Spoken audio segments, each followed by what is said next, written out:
আমার শ্রেণীর ছাত্রছাত্রী, আমি দীপান্বিতা ম্যাডাম। আমার ইউটিউব চ্যানেল দীপাস টিচিংয়ে তোমাদের প্রত্যেককে স্বাগত। তোমরা দেখতে পাচ্ছ এবিটিএ টেস্ট পেপার সেমিস্টার 4-এর, যেটা 2025-26 শিক্ষাবর্ষের, অর্থাৎ সেমিস্টার সিস্টেমের যারা প্রথম ব্যাচ তাদের জন্য প্রকাশিত যে টেস্ট পেপারটি, সেখান থেকে প্রত্যেকটা পেজের পার্ট এ, জিওগ্রাফির পেজগুলোর পার্ট এ, পার্ট বি এবং পার্ট সি আলাদা আলাদা করে প্রত্যেকটা পার্ট আমি আলাদা করে তোমাদের সামনে ভিডিওগুলো উপস্থাপন করছি। এখন যেটা করব সেটা হচ্ছে পেজ নাম্বার এসি 104, অর্থাৎ এসি 104 পেজের পার্ট এ। প্রথম প্রশ্ন, সামুদ্রিক ক্ষয়কার্যের ফলে সৃষ্ট প্রধান 5টি ভূমিরূপের চিত্রসহ উৎপত্তি ব্যাখ্যা করো। তোমরা দেখো আমার কাছে কতগুলো, তোমাদের এই সেমিস্টার সিস্টেমের নতুন যে প্রকাশিত বই, প্রত্যেকটা বই হাতের কাছে আছে। এর মধ্যে যে বইটাতে তোমাদের সবচেয়ে ভালো উত্তর আছে সেই বইটা থেকে উত্তর তোমাদেরকে দেখিয়ে দেবো। তবে একটা জিনিস, তোমাদের যেগুলো 2 নম্বরের প্রশ্নের উত্তর সেগুলো কিন্তু আমি এরকমভাবে খাতায় লিখে রেখেছি, এটাও তোমাদের কাছে রেকর্ডিং করে উপস্থাপন করব। এবং 5 এবং 3 নম্বরের 5 নম্বরের প্রশ্ন আছে শুধুমাত্র ফান্ডামেন্টালস অফ ফিজিক্যাল জিওগ্রাফি থেকে। 5 নম্বরের প্রশ্ন কোথা থেকে লিখবে, কোন বই থেকে কতটা লিখলে ফুল নাম্বার পাবে, কোথায় ছবি আঁকতে হবে, সমস্তটা আলোচনা করব। তবে ফান্ডামেন্টালস অফ ফিজিক্যাল জিওগ্রাফির আমি কিন্তু তোমাদেরকে পিডিএফ অলরেডি দিয়ে রেখেছি। স্ক্রিনে দেওয়া নম্বরে তোমরা যোগাযোগ করলে আমি কিন্তু তোমাদেরকে পিডিএফগুলো পাঠিয়ে দিতে পারবো। যাই হোক, সামুদ্রিক ক্ষয়কার্যের ফলে সৃষ্ট 5টি ভূমিরূপের চিত্রসহ উৎপত্তি ব্যাখ্যা করো, এটি যে বইতে ভালো আছে তোমাদেরকে জানাচ্ছি। এটা বারবার আলোচনা হয়েছে, তাও তোমাদেরকে জানাচ্ছি যে তোমরা এই বই থেকে, অজিত শীলের বই থেকে তোমরা পারলে স্ক্রিনশট নিয়ে নাও। ছোট ছোট করে সুন্দর করে লেখা আছে। সমুদ্র তরঙ্গের কাজ, ক্ষয়কাজের প্রক্রিয়াগুলো দেওয়ার দরকার নেই।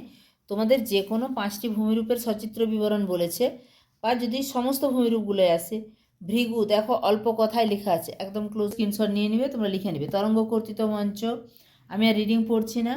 ভৃগু আর তরঙ্গ কর্তৃত মঞ্চের পার্থক্য কিন্তু এখানে দরকার নেই। অর্থাৎ ভৃগু তরঙ্গ কর্তৃত মঞ্চের পরের ভূমিরূপ চলে যাবে গুহা, তারপরে কোব, বে, বাইট, তারপরে চলে যাবে ব্লোহোল বা গ্লুপ, তারপরে স্ট্যাক, স্ট্যাম্প, সমুদ্র খিলান। ব্যাস এইগুলো লিখলেই হবে। এছাড়া আছে জিও, ঝুলন্ত উপত্যকা। যে কোনো 5টা ভূমিরূপ ভালো করে করবে, সঙ্গে ভৃগু এবং তরঙ্গ কর্তৃত মঞ্চের ছবি দিবে। এখানে ব্লোহোলের ছবি আছে, গুহা দেখানো হয়েছে। ঠিক আছে, চলে যাব পরের প্রশ্নে। পরে 2 দাগের প্রশ্ন আছে, নাতিশীতোষ্ণ মণ্ডলে সৃষ্ট ঘূর্ণবাতের উৎপত্তির পর্যায়গুলি চিত্রসহ বিবরণ দাও।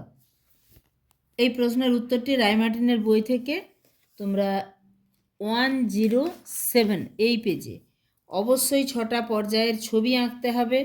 প্রারম্ভিক পর্যায় এত বড় করে লিখলে হবে না। তোমরা প্রারম্ভিক পর্যায়ে, আমরা এটা ক্লাস 10 থেকেই পড়ে আসছি, এখানে শীতল পূবালী মেরুবায়ু, দক্ষিণের উষ্ণ পশ্চিমা বায়ু পরস্পর বিপরীত থেকে প্রবাহিত হতে দেখা যায়। এই 2 প্রকার বায়ুপুঞ্জ ভিন্ন উষ্ণতা ঘনত্ব বিশিষ্ট হয়, কখনো একে অপরের সঙ্গে মিশে যায় না, বরং একটা সীমান্ত সৃষ্টি করে। এটুকুই লিখবে। দ্বিতীয় পর্যায়ে চলে যাবে, যেটা প্রাথমিক পর্যায়, পরিণত পর্যায়। এখানে উষ্ণ বায়ুপুঞ্জটি আরও উত্তরমুখী হয়ে উষ্ণ তরঙ্গটির বক্রতা বৃদ্ধি পায়। শীতল বায়ুর গতিবেগ উষ্ণ বায়ুর তুলনায় অধিক হওয়ায় অধিক বাঁক নিয়ে উত্তর পশ্চিম দিক থেকে এসে ঘূর্ণবাতের শীর্ষবিন্দুর পিছন দিক থেকে উষ্ণ বায়ুর উপরিভাগকে ঘিরে ফেলতে শুরু করে। এই যে এখানে ছবিটা আস্তে আস্তে যে এভাবে কার্ভ হচ্ছে, এরপরে দেখো আরও বেশি কার্ভ হচ্ছে, এখানে আরও বেশি কার্ভ হচ্ছে, এখানে রীতিমতো তরঙ্গের সৃষ্টি হয়েছে। তারপরে যখন ঝড় ঝঞ্ঝা হয়ে যাবে, শেষে শান্ত পরিস্থিতির সৃষ্টি হবে। এই প্রশ্নের উত্তর আমি বলবো না করাই ভালো, কারণ এটা করতে গেলে, যেহেতু তোমাদের একটা প্রশ্ন করতে হবে, এটা করতে গেলে 6টা পর্যায়ে ছবি আঁকতে হবে। এবং তোমরা একটু স্ক্রিনশট নিয়ে নাও। প্রাথমিক, পরিণত পর্যায়, তারপরে পূর্ণ পরিণত পর্যায়। পরবর্তী পর্যায়ে অধিক গতিশীল শীতল বায়ুতরঙ্গ আরও বেশি বক্রতা লাভ করে উষ্ণক্ষেত্রটিকে ঘিরে ফেলতে থাকায় উষ্ণক্ষেত্রটি ক্রমশ ছোট হতে থাকে। এরপরে চলে যাবে সেক্লুডেড পর্যায়। ঘূর্ণবাত আরও বিকাশ লাভ করলে দ্রুতগামী শীতল বায়ুপুঞ্জটি উষ্ণবায়ুর অংশটিকে একসময় সম্পূর্ণ ঘিরে ফেলে এবং শীতল সীমান্তটি উষ্ণক্ষেত্রের নিচের দিক থেকে অগ্রসর হয়ে উষ্ণ সীমান্তকে অতিক্রম করে। এরপরে অক্লুডেড পর্যায়। এইভাবে ধীরে ধীরে আরও সময় অতিবাহিত হলে শীতল সীমান্তটি আরও অগ্রসর হলে উষ্ণ শীতল সীমান্ত দুটি ক্রমশ মিশে এক হতে থাকে এবং মাঝের উষ্ণ উপাংশটি একেবারে অবলুপ্ত হয়। এই ঘটনাকেই বলা হয় অক্লুশন। এই যে মাঝের অংশটি যে অবলুপ্ত হচ্ছে, এটি বলছে অক্লুশন। এরপরে ফ্রন্টোলাইসিস পর্যায়ে অক্লোডের সীমান্তটি অবশেষে বিলুপ্ত হয় এবং সম্পূর্ণ ঘূর্ণবাতটিতে শীতল বায়ুর কেন্দ্রমুখে আবর্ত তৈরি হয়। সীমান্তের বিলুপ্তি হয় বলে এই পর্যায়কে ফ্রন্টোলাইসিস পর্যায় বলে। এরপরে অন্তিম পর্যায়ে সবশেষে শীতল বায়ুর ঘূর্ণায়মান আবর্তটি দুর্বল হতে থাকে, বিস্তীর্ণ অঞ্চল জুড়ে সংঘটিত প্রবল বৃষ্টিপাত একেবারেই কমে যায়, তবে কিছু কিছু স্থানে তখনও হালকা ঝিরঝিরে বৃষ্টিপাত লক্ষ্য করা যায়।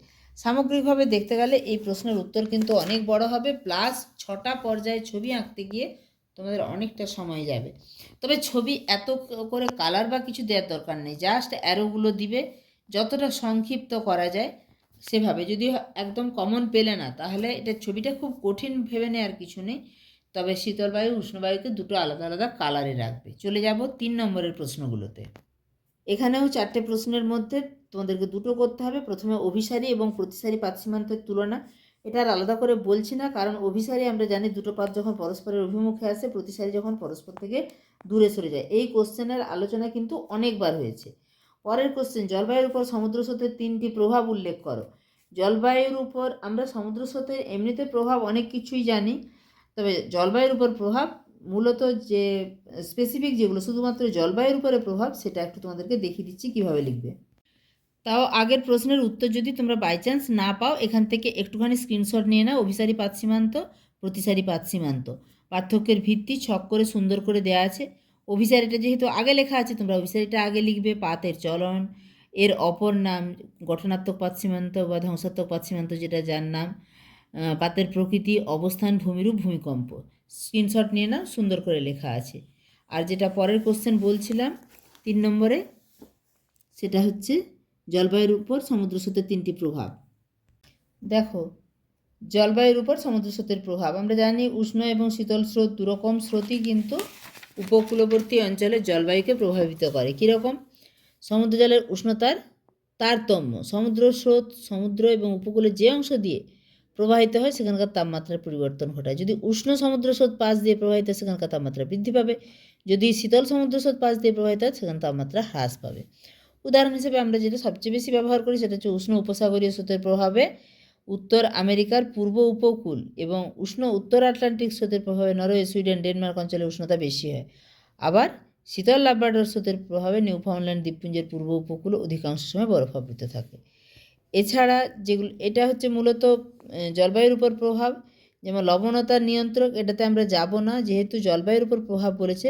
তখন আমরা চলে যাব দুর্যোগপূর্ণ আবহাওয়া। সাধারণত সমুদ্র উপকূলে যেসব অঞ্চলে উষ্ণ ও শীতল স্রোতের মিলন হয় বা বিপরীত মুখে পাশাপাশি প্রবাহিত হয়, সেই সব অঞ্চলে উষ্ণতার পার্থক্যের জন্য কিন্তু ঘন কুয়াশা এবং ঝড়ঝঞ্ঝা দেখা যায়। এটা একটা জলবায়ুগত প্রভাব। আরেকটা জলবায়ুগত প্রভাব হচ্ছে বৃষ্টিপাত ও তুষারপাত। উষ্ণ স্রোতের উপর দিয়ে প্রবাহিত বায়ু জলীয় বাষ্প ধারণ করে স্থলভাগের উপর দিয়ে প্রবাহিত হয়ে বৃষ্টিপাত ঘটায়। আবার শীতল স্রোতের উপর দিয়ে প্রবাহিত বায়ু অতিরিক্ত শৈত্যের কারণে কিন্তু তুষারপাত ঘটায়। যেমন উষ্ণ উত্তর আটলান্টিক স্রোতের প্রভাবে ইংল্যান্ডের পশ্চিম উপকূলে বৃষ্টি হয়, আর শীতল লাব্রাডর স্রোতের প্রভাবে কিন্তু লাব্রাডর উপকূলে তুষারপাত হয়। তাহলে 3টে প্রভাব হয়ে গেল। 3-এর প্রশ্ন যেটা, জীববৈচিত্র্যের অর্থনৈতিক গুরুত্ব বর্ণনা করো।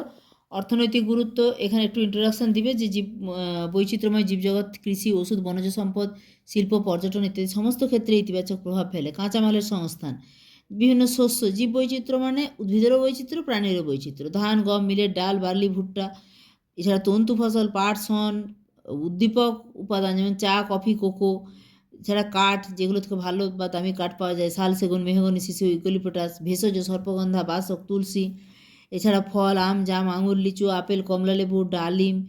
ট্যানিনের জন্য রক্ত কাঞ্চন, খয়ের, শ্বেতবাবলা, হেনা প্রভৃতি। রেজিন এবং তেলের জন্য পাইন, পাম, ইউক্যালিপটাস, চন্দন, ল্যাভেন্ডার। ক্যালসিয়াম, বিভিন্ন প্রাণীর দেহাবশেষ, শামুক, ঝিনুক।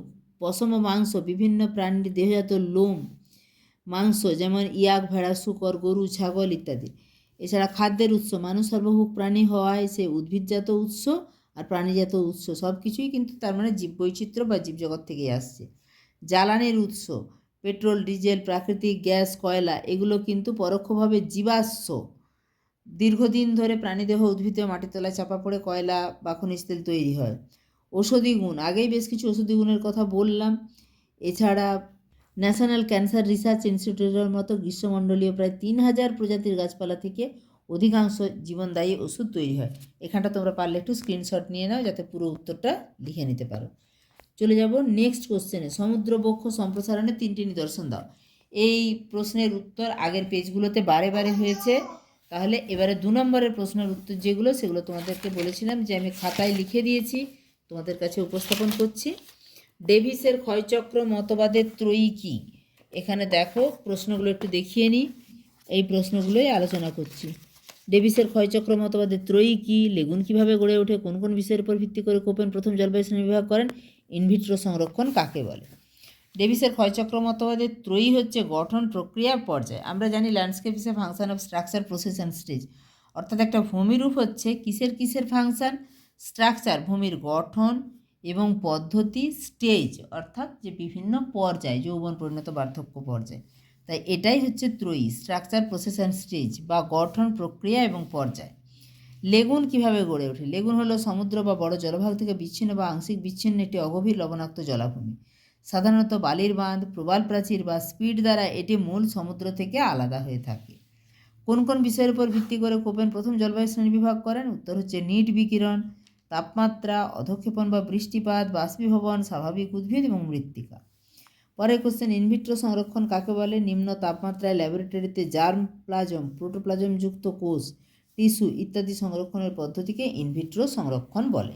তাহলে এই ছিল আজকের উপস্থাপনা। তোমাদের 2 নম্বরের প্রশ্নগুলো কিন্তু একদম রেডি উত্তর থাকছে। অবশ্যই ভিডিওটাতে একটা লাইক করে দিও, বন্ধুদের মাঝে শেয়ার করে দিও, চ্যানেলে নতুন হলে চ্যানেলটি সাবস্ক্রাইব করে রেখো। দেখা হচ্ছে খুব তাড়াতাড়ি পরবর্তী উপস্থাপনার সঙ্গে।